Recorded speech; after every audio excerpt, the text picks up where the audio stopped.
Olha, bom dia é no sentido de superação, né? Porque, Andresa, porque realmente tem sido dias difíceis, mas sempre a esperança não pode faltar em nenhum momento, e especialmente nesse momento, né? Vamos começar, e eu vou pedir que o senhor seja objetivo para a gente tentar chegar ao máximo dos bairros e locais ainda muito afetados aqui em Porto Alegre. Começando lá pelo Sarandi e Zona Norte, de maneira geral, previsão para a água baixar, se tem alguma medida que deva ser feita, como foi feito no centro com a abertura da comporta 13 e outras comportas. Sarandi, qual a situação do bairro e a previsão de melhorar? Andresa, eu entro no Sarandi, mas queria então, portanto, também comentar a Rosane, a Giane, e dizer o seguinte: acho que 3 pilares eu queria discutir aqui com vocês e com a sociedade, que é a limpeza urbana, é a questão dos abrigos e a retomada econômica, tá? Então vou começar pela limpeza e baixar as águas, tá? Bom, ontem nós instalamos a primeira bomba da Sabesp, lá, mas aquela bomba é muito menor do que as bombas tradicionais nossas. Então vou precisar instalar mais 2 para corresponder uma bomba do Sarandi. Então vamos instalar então lá perto do aeroporto outras bombas, e nós temos uma previsão que o rio, né, não baixa tão rápido assim, né? Então teremos dias ainda de alagamento na cidade, tanto no Sarandi quanto no 4º distrito. Mas no Sarandi talvez um pouco mais complicado. O senhor estima quantos dias ainda? Eu estou acompanhando ali, a meteorologista tem falado conosco todo dia, o Pedro também, e olha, não dá para dar uma previsão, mas não é para amanhã, não é para depois, é coisa para semanas aí, tá?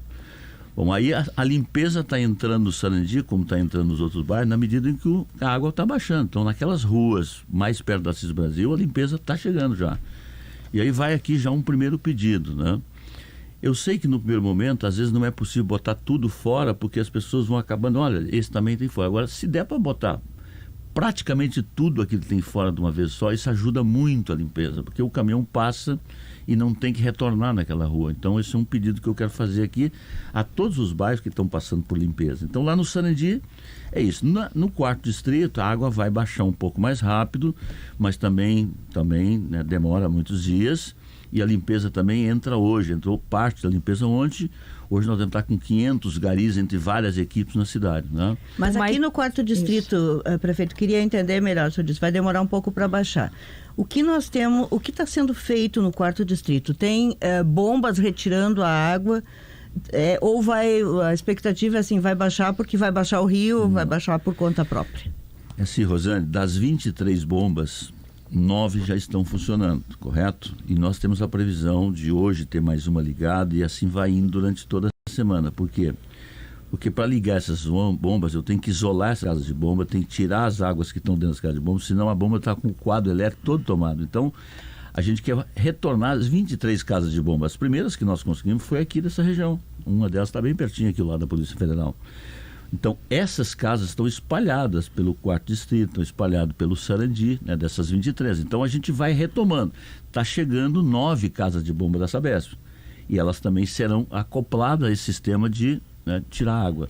Os arrozeiros estarão conosco às 11 horas, já estão vindo com o maquinário também, vão dar uma ajuda, são bombas menores, mas a ajuda toda ela é bem-vinda. Essas então, da Sabesp vão ser colocadas onde? Uma já foi ontem. Onde elas vão ser colocadas? E quanto tempo para elas tirarem essa água desses locais? Como eu disse, Janela, são bombas menores que as tradicionais nossas, né? Eu digo do ponto de vista da retirada da água. Uma já está instalada lá no Sarandi, tá? Acho que mais uma vai no Sarandi, tem 2 que vai no aeroporto, depois tem o Humaitá. Então o DEMAI está ali numa governança, porque essas bombas chegaram, 2 chegaram por aviões, e o restante chegaram as cargas, elas foram lá para um depósito na Santa Rita do Exército.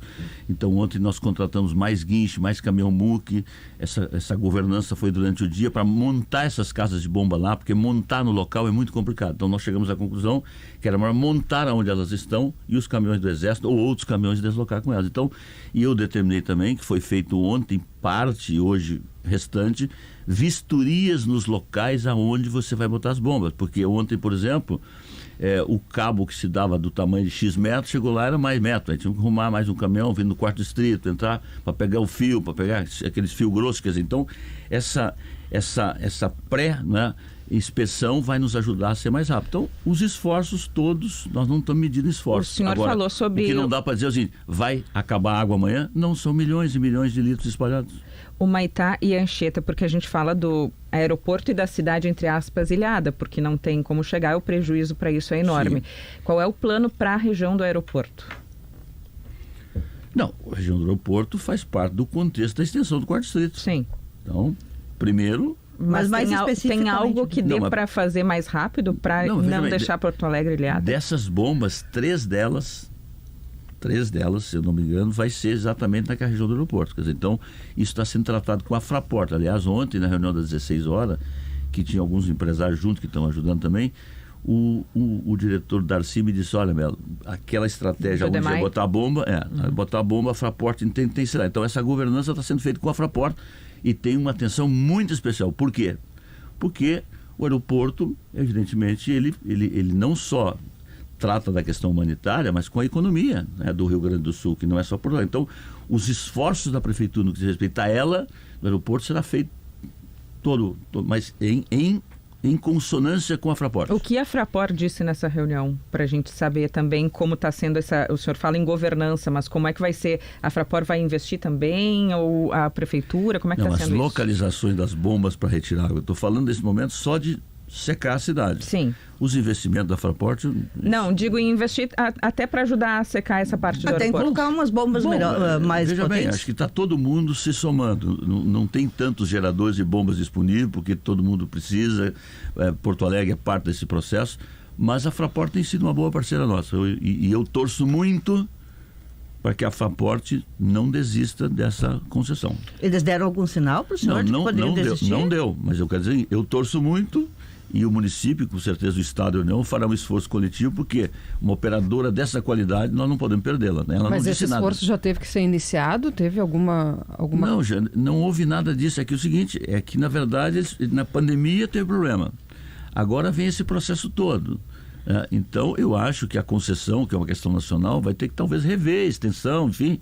Então, o município não tem uma interferência nisso direto, contratual, mas o município e o Rio Grande do Sul tem interesse de que essa concessão permaneça de pé. Então eu estou dizendo, não é que alguém disse sobre isso, né? Das reuniões que eu participei com a Fraport, todas elas no sentido de operar a base de Canoas, de fazer a retomada o mais rápido possível. Esse é o sentido da conversa. Tá. Então... Prefeito, eu queria só voltar um pouquinho no Sarandi, porque não é só a questão de agora. O Sarandi, essa foi a maior enchente da história de Porto Alegre, alagou lugares que nunca alagava, só que o Sarandi alaga com frequência. Já tivemos N chuvas desde que eu trabalho aqui em que o Sarandi alagou.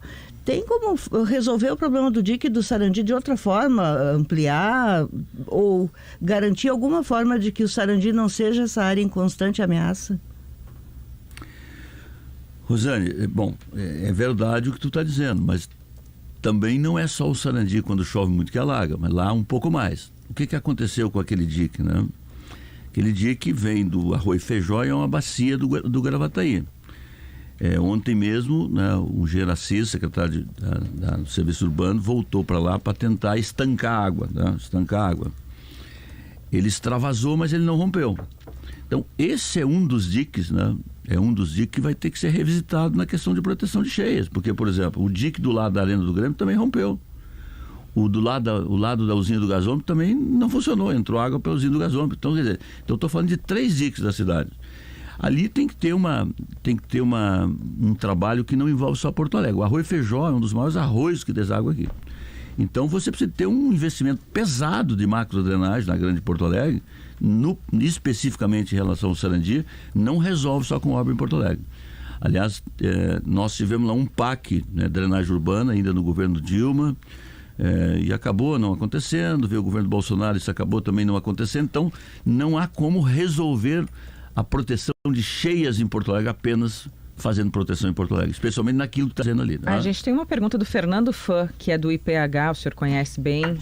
Vamos ouvir essa questão que ele traz para o senhor. Vai entrar, um minutinho. Um minutinho não, alguns segundos, vamos lá. A minha pergunta é mais no sentido de estar preocupado com um futuro mais imediato, pois a gente tem verificado que as condições de bloqueio atmosférico no centro do Brasil que fazem que mais umidade, chuva venham para cá para o sul, vão permanecer ainda após a passagem dessa cheia. Ou seja, podemos ter ainda nessa temporada outro evento extremo de cheia no sul do Brasil, inclusive no Guaíba. Dada essa probabilidade iminente que dificulta a realização de uma grande reforma e uma grande alteração de projeto no nosso sistema de proteção de Porto Alegre, me pergunto, e questiono quais serão as frentes prioritárias de retomada da integralidade do nosso sistema de proteção contra cheias de Porto Alegre o quanto antes, ainda para nos proteger dessas chuvas que podem ocorrer nessa temporada. Fernando, primeiro, eu reconheço no IPH muita qualidade para debater esse tema, né? O professor Tucci, inclusive, tem nos ajudado muito, entre outros, né? Acho que a primeira coisa que salta aos olhos, né, e é imediato, tão logo baixa as águas, vou ter que trocar todos os portões. Isso tem que acontecer, né? Segundo, um laudo, né, profundo sobre a questão do muro da Mauá, para ver se da extensão do estrago dele ou não. Terceiro, esses 3 diques que eu comentei na fala anterior, eles precisam ser revistos do ponto de vista rapidamente, e as casas de bomba. Então, isso são coisas que nós temos que fazer muito imediatamente, não deixando de fora que tem um plano muito maior, que aí envolve questão metropolitana, envolve os... Prefeito, eu quero voltar imediatamente, eu só quero assim, se eu te falar muito imediatamente, eu quero lembrar uma coisa aqui. Todos os anos em setembro chove muito. A gente até chama enchente de São Miguel. Ano passado foi em setembro que tivemos aquela enchente medonha no Vale do Taquari, que respingou aqui, mas não com essa gravidade. Até setembro nós teremos esse trabalho concluído?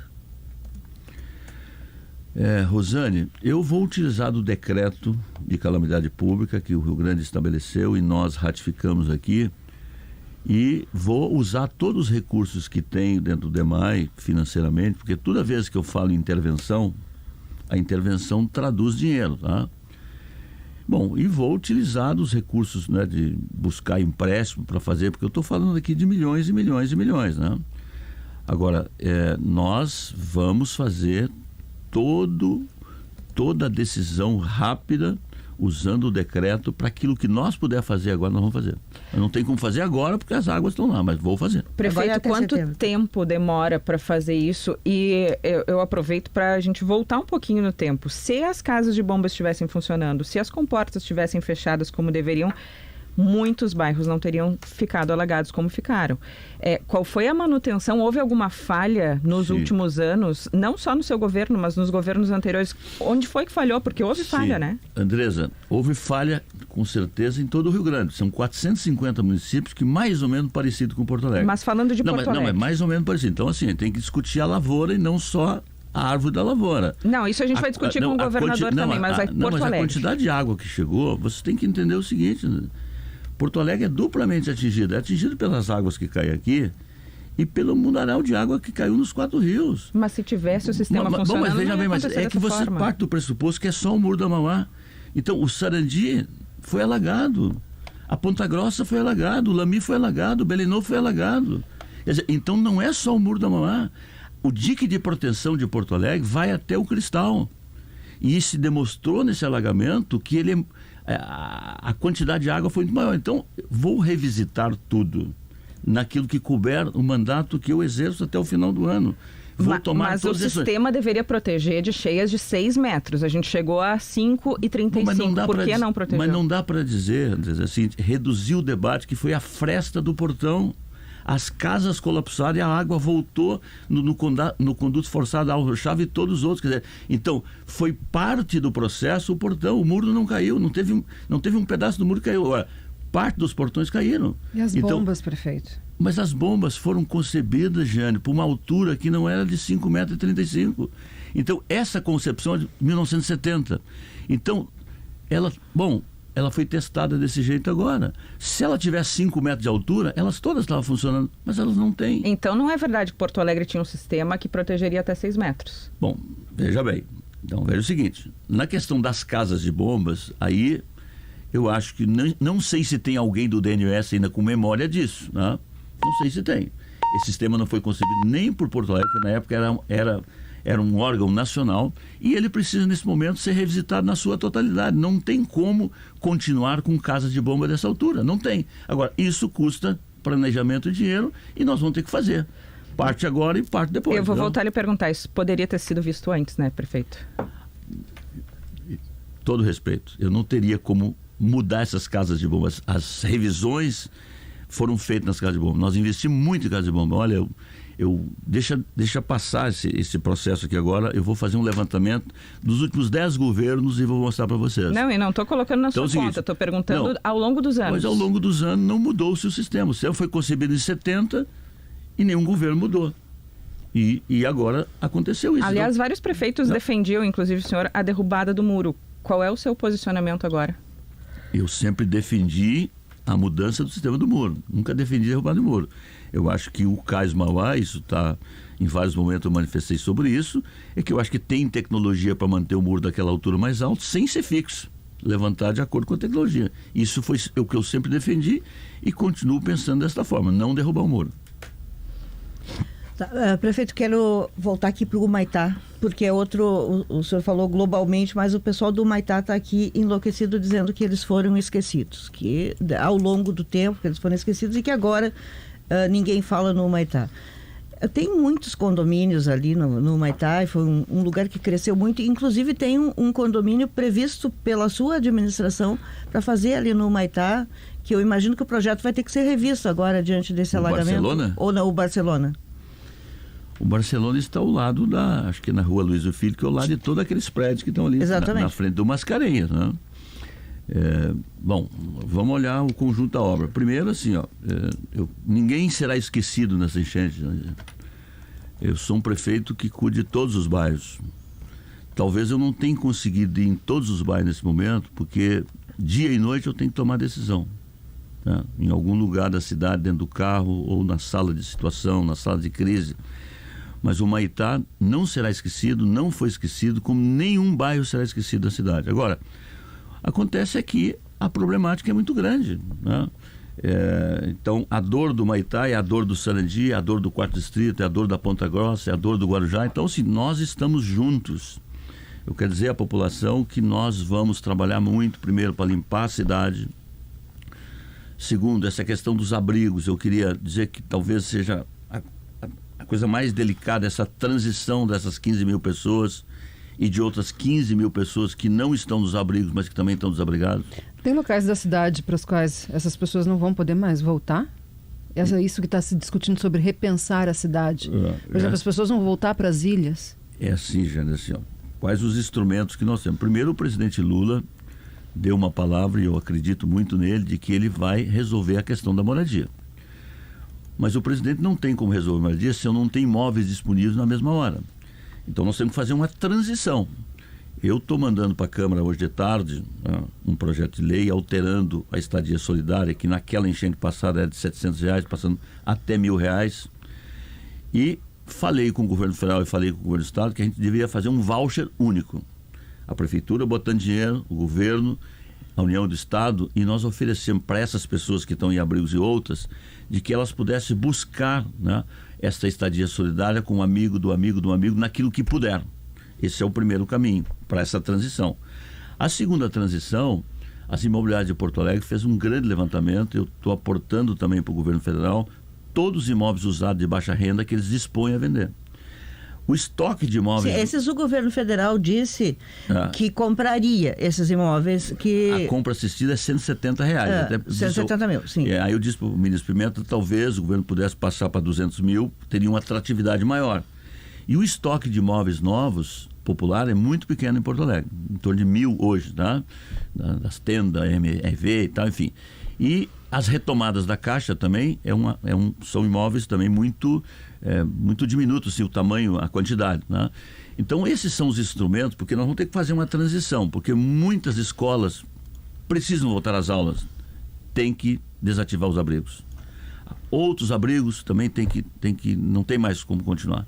E uma outra decisão que eu tomei também é que eu vou botar para aqueles abrigos que aceitarem, né, a nossa sugestão de estender o prazo, eu vou botar um dinheiro público, que eu espero que a União e o Estado também somem nisso, para que esses que estão hoje com os abrigos só de voluntários, mas ele gasta gás, ele gasta luz, ele tem aluguel, que eu pudesse, então, ele aceitar, né, essa parceria e estender um pouco mais, porque as igrejas, especialmente, né, elas fazem um trabalho muito legal com outras entidades, outras ONGs, mas termina o recurso na frente. Então, eu vou ofertar algum recurso para que eles permaneçam onde estão.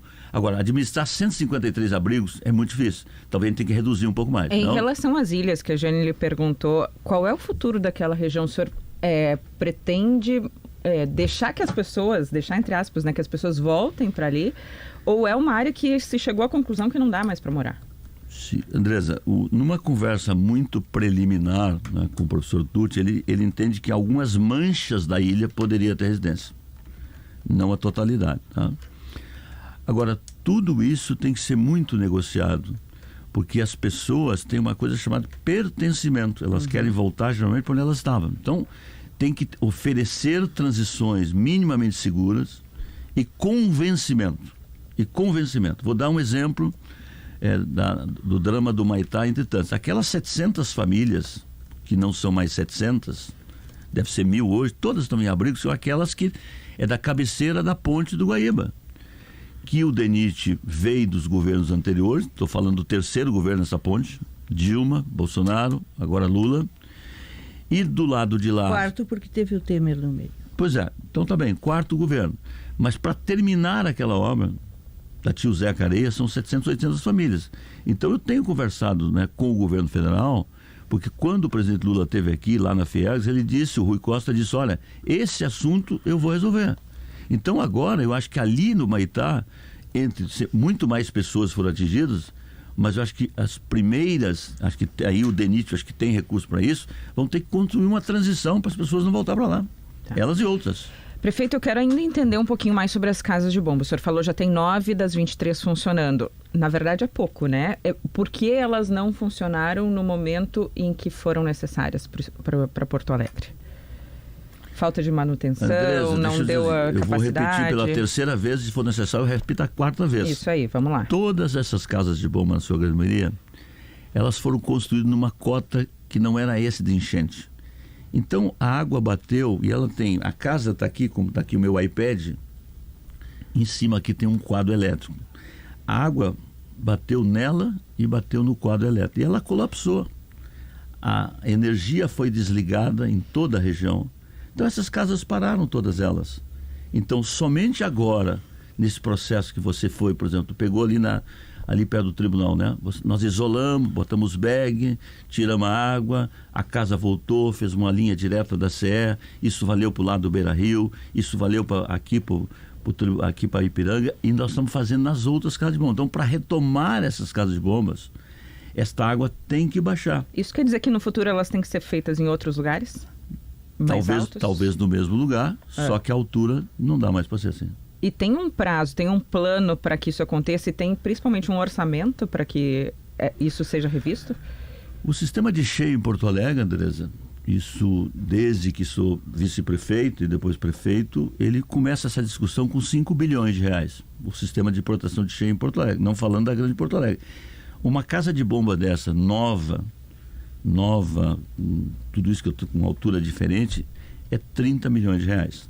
Cada uma, entendeu? Então, isso é um processo que nós temos que enfrentar, correto?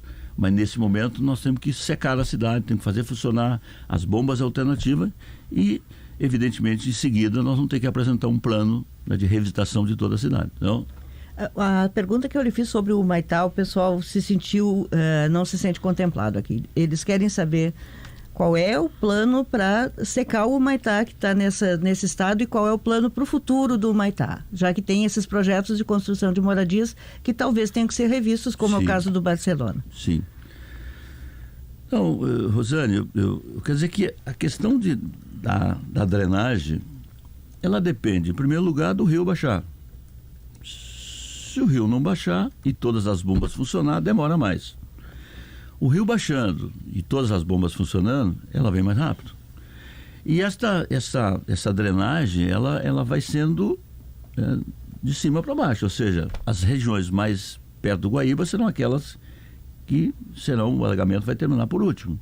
Então, por exemplo, a Farrapos, por exemplo, né, já tem ruas, Ela veio até Farrapos, várias ruas. Hoje, já não, né? Hoje essas ruas já recuaram a água, várias delas. E assim vai acontecendo. Então, depende dessas duas coisas. Casa de bomba funcionando e o nível do Guaíba baixando. O senhor tem ideia, prefeito, nesse ritmo que as coisas estão, em quanto tempo as pessoas conseguirão sair de Porto Alegre? Nós seguimos isolados só pela 118, exceto o corredor humanitário. As pessoas comuns conseguirão sair de Porto Alegre, seja pelo aeroporto, seja pela Castelo Branco? Eu acho que fundamentalmente também isso depende da questão da água, né? Porque nós tomamos uma decisão difícil, eu me lembro, por exemplo, porque quando eu chamei os 2 secretários da área, disse, olha, nós temos que criar um corredor humanitário. Ah, não, tem que apresentar uma alternativa. Aí apresentar a alternativa, bom, mas aquela passarela, qual é a altura dela? 3,20. Qual é a altura do Conceição? 4,80. Então derruba a passarela, se não cair a rodoviária, derrubamos. Acho que salvamos bastante a cidade de abastecimento. Então, vou te dizer, lá na CIS Brasil, tão logo baixa um pouco, nós estamos vistoriando lá, tá? A primeira alternativa que a gente viu de saída humanitária era a CIS Brasil. Pela quantidade de água não foi possível. Então, uma saída que tão logo baixa a água, eu vou determinar que bote rachão, é lá. Não? Mas do jeito que está, eu não tenho como fazer ainda. Então, pode ser amanhã, pode ser depois de amanhã, pode ser daqui 3 dias. Então, todas essas alternativas para sair da cidade, para entrar na cidade, vão ser dadas na medida, né, que as alternativas da engenharia foram apresentadas. Tem pergunta de um empresário para o senhor também, vamos ouvir. Bom dia, prefeito. Carlos Klein, Via Condote, Sindilor CDL Porto Alegre. Quando é que a prefeitura imagina que nós teremos uma situação de tráfego normalizado na cidade de Porto Alegre, principalmente pelas entradas que vêm das cidades da região metropolitana, para que os funcionários possam chegar nas lojas com segurança e agilidade? Hoje tem muitos funcionários que não foram afetados, mas que não conseguem se deslocar até o seu local de trabalho. Qual é a expectativa, principalmente vindo da região de Canoas, Guaíba e Alvorada e Viamão? Alguma possibilidade do corredor ser essa via? Nós já tomamos uma primeira decisão, que é aquele horário da meia-noite até às 5 horas, todo mundo está passando. E no final de semana, mesmo que eu não tenha anunciado, para não haver uma correria, todos que chegaram passaram lá, né? A gente vai avaliar durante a semana. O que eu não posso é abrir para todo mundo e as cargas humanitárias não chegarem. Então tem que ter muito equilíbrio nisso. Então, respondendo aí o Sindilojas, a gente durante a semana deve informar sobre isso, porque a pior coisa do mundo é um governante dizer coisas que não vão acontecer. Isso eu não faço. Então essa questão dos acessos à Grande Porto Alegre, depende de Porto Alegre, mas depende da Polícia Federal, depende de uma governança maior do que a do prefeito. Naquilo que diz respeito ao prefeito, nós faremos todo o esforço para que a cidade volte a uma certa normalidade, porque 70% da cidade não foi atingida pela chuva, mas indiretamente foi, tá? Então as escolas, parte delas voltam hoje, não vai ter mais gente na cidade. O comércio nessas regiões que não estão alagadas, todas estão funcionando, então, portanto, estou vendo um número grande de tráfego de veículos, enfim. Então você tem que trabalhar muito para devolver a normalidade. Agora, os ônibus voltam também à tabela normal, os ônibus, né? Nós passamos a rodoviária aqui para o terminal Antônio de Carvalho, está funcionando ali, não tem rodoviária lá onde está. Precariamente está funcionando ali, porque tem saída pela Bento. Agora, essa questão da 118 realmente é problemática. Uma das razões que eu derrubei ali a passarela é que o lixo já estava em 7.000 toneladas de lixo na Loma do Pinheiro, e vocês imaginam o que ia acontecer. Ele já estava saindo para a rua, entendeu? E não tinha mais lugar de acúmulo. Então, entre várias razões que eu tomei essa decisão, é que eu não tinha, porque para levar para Criciúma, eu levaria 8 horas um caminhão. Como é que eu vou mandar um caminhão andando pela 118? Como é que vai ser para esse entulho todo que tem na cidade? Onde é que vai ser colocado tudo isso? O senhor projetou 100 milhões de reais no mínimo para a limpeza extra. No mínimo. Fora E onde é que vai se colocar tudo isso? Porque andando pelo Menino Deus é lixo e lixo e lixo, né? Resto de cama, assim, colchão. Nós escolhemos, isso foi um planejamento nesses dias, desde quando aconteceu isso, eu criei vários grupos do meu lado. Aliás, quer dizer que essas questões imediatas eu não deleguei, viu, gente? Vocês me conhecem, sabem que eu sou de linha de frente.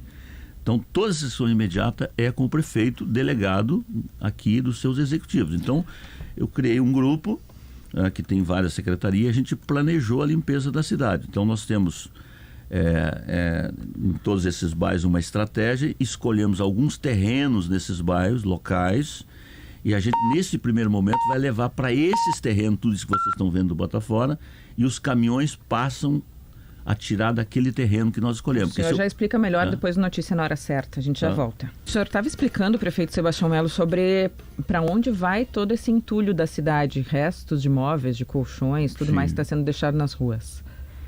Sim, André, assim, ó, esse Botafora, primeiro a gente está regionalizando assim, em terrenos disponíveis, os caminhões menores fazem a limpeza, leva para esse local, e desse local os caminhões levam para outro local que nós alugamos um aterro aqui na Grande Porto Alegre para dar destino final. Não vai, esse Botafora não vai para Minas do Leão. E tem uma empresa de São Paulo que entrou em contato conosco como gesto humanitário que gostaria de ter, de acessar esse Botafora. Então, vai ser dessa forma que nós vamos fazer. Né? Aí seria para reciclar. Exatamente, né? Exatamente. Agora, eu volto a dizer, tudo que for possível, porque está lá na prefeitura, no site da prefeitura, onde nós estamos atuando, né? Nós estamos atuando hoje no extremo sul, nós estamos atuando no centro-sul, nós estamos atuando no 4º distrito, no centro, Cidade Baixa e também Sarandi. Em parte do Sarandi, parte do 4º distrito, porque onde tem água não entramos. Então, as casas atingidas, se puderem colocar tudo de uma vez só, ajuda muito a limpeza. Tá, prefeito, o vice-governador Gabriel Souza falou, deu como certo a construção de uma cidade provisória lá no Porto Seco. E agora começam a surgir vozes contrárias a essa instalação desta cidade provisória, para onde iriam as pessoas no período de transição a que o senhor se referiu. Tá. Em que pé está isso e o que impede que se construa essa cidade provisória no Porto Seco? Sim. Rosane, é o seguinte... Primeiro, eu prefiro chamar de cidade solidária, mas provisória solidária. Na verdade, hoje nós temos 153 cidades solidárias, que são os abrigos, desde o Centro Vida, 7 e tantos outros espalhados pela cidade. O Porto Seco é uma das alternativas, por ser uma área pública, tem 16 hectares, lá tem os galpões, e lá tem a pista e tem o estacionamento. Né? É a única área? Não, nós estamos trabalhando com outras alternativas. Eu compreendo, né, o movimento, né, do Carnaval, que primeiro, né, foi dolorido eles saírem do centro lá em 2001, eu era vereador do primeiro mandato, se construiu essa alternativa, depois vieram os galpões, e o medo deles é que essas moradias solidárias temporárias possam estender mais de que aquilo que está previsto hoje. Então, essas conversações têm sido feitas, eu recebi eles no sábado pela manhã, pedi ajuda, inclusive, a eles para encontrar soluções nas próprias escolas. Por quê? Porque, na verdade, por mais que permaneçam abrigos hoje instalados, por mais que casas possam ser reformadas, e eu acho que aqui cabe também dizer, nas conversas que nós temos tido com o governo federal, que tem que ter um programa para quem pode reconstruir a sua casa, aonde pode ser reconstruído, uma espécie de um auxílio. Mas tem aquelas que não tem para onde voltar. E essas nós precisamos ter, sim, cidades solidárias, seja elas provisórias aqui e acolá. Então, isso tudo, final de semana também trabalhamos. Eu tenho que tomar uma decisão hoje, porque eu tenho conversado com o governador sobre isso, com o Gabriel sobre isso. Ele delegou o Clóvis para tratar disso conosco. E a gente, nesse momento, inclusive, eles estão reunidos lá para poder tomar uma decisão, o que nós vamos fazer em Porto Alegre. Estou recebendo aqui perguntas também sobre religar a energia em locais que ainda não teve essa religação. Como é que vocês estão combinando isso com a CEA? O 4º distrito também, né? Tem muitos pontos. Deixa eu dizer o seguinte, veja, ontem, né, vários bairros, os bairros têm parte alagada e parte não alagada. Então, quem não está alagado, quer que a energia seja ligada imediatamente. Porém, né, se você ligar, você não tem às vezes como ligar, eu não sou da CEA, eu estou falando aquilo que eu escuto da direção da CEA. Se eu fizer a ligação daquele bairro, eu posso fazer, às vezes, uma tragédia. Então, essa é uma governança da CEA, que tem que ter a responsabilidade se pode ligar ou não pode ligar, porque às vezes eu tenho um bairro, metade do Guarujá está seco, metade não está seco, mas ele não consegue ligar só na parte que está seco. Então, isso aconteceu ontem, daqui 2 minutos tinha um grupo de WhatsApp, vai matar gente. Eu ligo para o diretor da CEA, diretor, o que está acontecendo? Olha, Melo, tem segurança? Bom, mas estão dizendo não. A mesma coisa o 4º distrito. Então, essa é uma decisão de segurança da companhia que ela tem que tomar, entendeu? E acho que entre ficar sem luz e uma tragédia, bom, tem que ter paciência um pouco. Não? O senhor falou sobre mexer nos portões, mexer nas comportas. Isso demoraria quanto tempo? E quanto custaria? O senhor já falou das casas de bomba. Não dá para dizer isso. Eu tenho tido cautela, inclusive, de dizer qual o valor para recuperar a cidade. Eu não tenho como falar sobre isso agora. Tudo isso eu só vou poder fazer quando baixar a água, mandar fazer vistoria, pegar o orçamento, fazer um parecer para dispensar, entendeu? A burocracia, que aliás é uma coisa que mata sempre em uma tragédia a mais. Eu não sei te dizer o valor disso. O certo é que eu estou dando a minha palavra. Eu vou fazer. Tá, deixa eu lhe perguntar uma coisa ainda sobre as previsões. Havia previsão, havia alerta, enfim. O senhor acha que o Rio Grande do Sul, na sua avaliação e também sobre Porto Alegre, subestimou o que estava por vir, subestimou as previsões ou as previsões que não foram boas? Eu pergunto até porque houve falha, por exemplo, tá? Que eu posso dizer aqui. A orientação da prefeitura é que as pessoas fossem levadas para o Pepsi on State, que acabou alagado. Quer dizer, não se previa que aquela área estaria alagada? Ou foi uma falha de comunicação, enfim? O pessoal da Vila Elizabeth pergunta também assim, eles dizem, várias pessoas dizendo isso. Por que o prefeito não mandou todo mundo do Sarandi, Vila Elizabeth, sair na sexta-feira, dia 3 de maio, ao invés de dizer que estavam contendo um dique que não teria condições de segurar? Bom, vou responder as duas perguntas, tá? Primeiro, assim, não se tinha previsão, essa quantidade de chuva é fruto da chuva dos rios lá, né? Uhum. Então, num primeiro momento, por que o Pepsi Station? Porque o Maitá fica perto do Pepsi Station e não tinha uma previsão e nenhum meteorólogo e nenhum hidrólogo disse que a água ia chegar lá. Então, num primeiro momento, bom, nós fomos para lá com um abrigo. Tão logo se a extensão do alagamento, bom, nós providenciamos a saída de lá. Como eu ia usar, por exemplo, o Gigantinho e não usei. Eu estava previsto, falei com o presidente do Internacional para usar o Gigantinho e estava inclusive com vistoria já feita. Bom, na medida em que a água foi avançando, tomamos a decisão. Então foi uma decisão que não tinha como prever lá atrás, 5, 6, 7, foi aumentando, nós fomos mudando. Quanto à Vila Elizabeth, ouvinte, é o seguinte, gente, a gente fez apelos por vídeo, por alto-falante, pedindo às pessoas para sair das suas casas. Eu, no caso da Ilha da Pintada, eu fui com o megafone na mão, eu Melo. A gente conversou no SEI que aquele dia o senhor estava indo para lá. Dentro de uma caminhonete. Agora é o seguinte, as pessoas muitas vezes resistiram, dizer que não vou sair. Aliás, tem gente até hoje. Ontem, por exemplo, quando eu fui no Sarandi, eu vi um prédio lá de 2, 3 andares, tinha uma pessoa lá em cima. Então as pessoas resistiram em sair. Por quê? Porque essa história é uma história que se repete, mas nunca tinha acontecido uma enchente desse tamanho também. De 41 para cá, quando a cidade era outra. Então, houve apelo sim. Porque eu fui lá no dique, eu vistorei o dique 2 vezes, porque tinha um dia que tinha rompido o dique, eu fui para lá de noite, não rompeu. Os engenheiros chegaram numa solução intermediária, que era deixar passar um pouco de água para não romper. Eu concordei com a decisão deles, mas eu sempre dizia nos vídeos, por favor, saia das suas casas. Mas muita gente entendeu de não sair. Prefeito, uma pergunta bem econômica, tá? De empresários que estão decidindo se reabrem. Tem vários que estão decidindo se reabrem ou não seus negócios, porque ficaram realmente muito assustados. Empresários de fora, investidores que estavam com projetos previstos aqui para Porto Alegre, o CAIS, o próprio projeto do CAIS. Pode não ser algo emergencial, mas em algum momento o senhor vai ter que dizer para eles qual é a perspectiva da cidade. E pedir, ou não, né? Dizer para eles que eles continuem apostando aqui na capital. Porque é um drama que o Vale do Taquari está enfrentando agora, inclusive com seus próprios moradores, para conter que eles não saiam da região.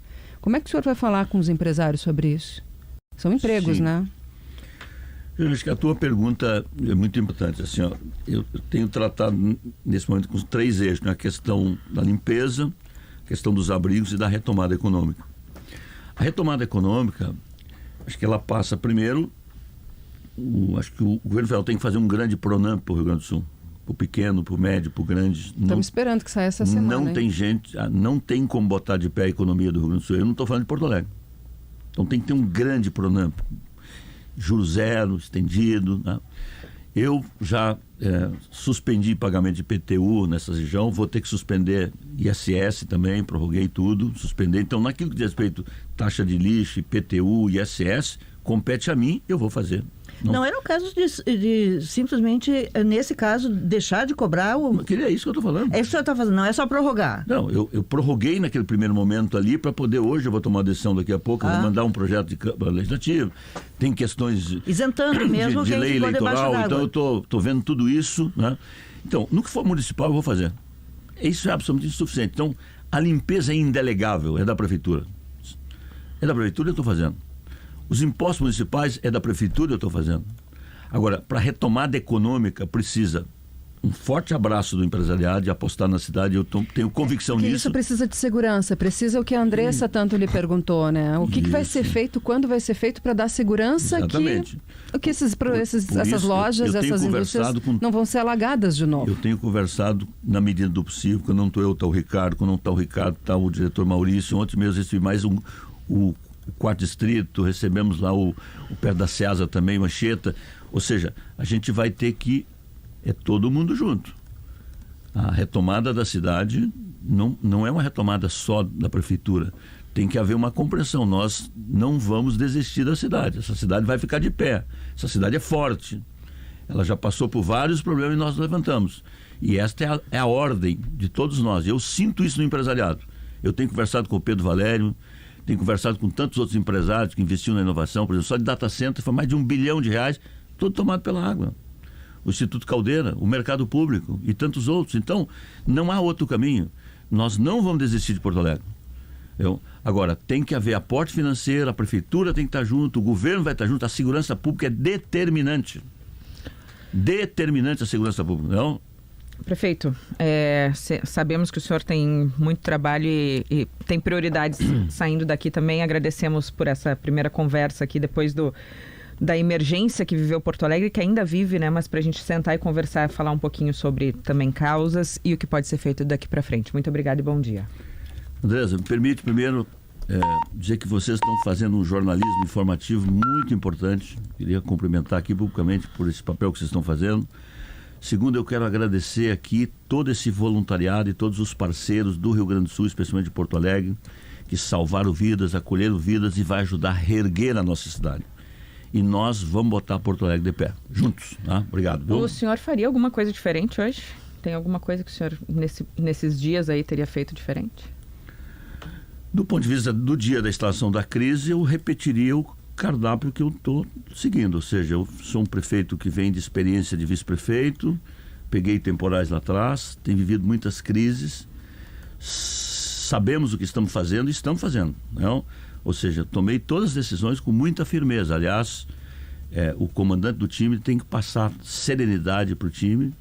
Tenho tido reuniões diárias com os secretários pedindo que haja integração, colaboração, paciência, inclusive para não entrar em nenhum conflito. Nós só temos um lado aqui: recuperar a cidade, salvar vidas, reconstrução econômica, limpeza. Esses são os... E para fechar, sim ou não, o senhor acha que tem que ter eleição esse ano ou deve ser adiada? Esse assunto não faz parte da minha... Hoje eu não tenho tempo para falar disso. Tá. Tenho muitas críticas ao senhor por ter contratado a consultoria Álvares Marçal para ajudar no projeto de reconstrução, e isso é interpretado como um certo desprezo ao conhecimento das universidades locais aqui. Qual é a sua justificativa? Como é que se chegou a essa consultoria, prefeito? Rosane, deixa eu dizer o seguinte, a melhor decisão numa crise é a mais rápida. Eu não vou abrir mão de nenhum saber de universidade, nunca abri. Aliás, quando discuti o plano diretor, convidei todo mundo. Agora, a consultoria que veio e não está cobrando nada para fazer, ela tem duas experiências marcantes. Ela ajudou muito em Brumadinho, ela foi a consultoria que lá esteve, Katrina também. E ela está nos ajudando a organizar muito esse fluxo de decisões. Esse é o primeiro ajuda. Depois ela vai ter um grande trabalho de captação de fundos internacionais, porque o dinheiro público somente não recupera uma cidade. Por exemplo, eu vou dar aqui uma decisão que já está tomada, só não foi externada. Por exemplo, nós temos várias escolas destruídas, postos de saúde. eu vou começar a apelar para os grandes grupos econômicos que cada uma deles adote uma escola, adote um posto de saúde e bote de pé esse equipamento público, porque esse equipamento público vai dialogar, vai atender os que mais precisam. Então, essa consultoria está nos ajudando a organizar. Então, eu não vejo absolutamente nada de errado de ter uma consultoria. Podia ser outra. Mas tomei a decisão, porque no momento de crise, eu tenho que tomar a decisão. E tomei a decisão. E tomo decisão, sou criticado ou posso concordar comigo. O certo é que eu não vou deixar de tomar decisão nem em relação a isso e nem em relação a outras questões. 9h18, nós já voltamos.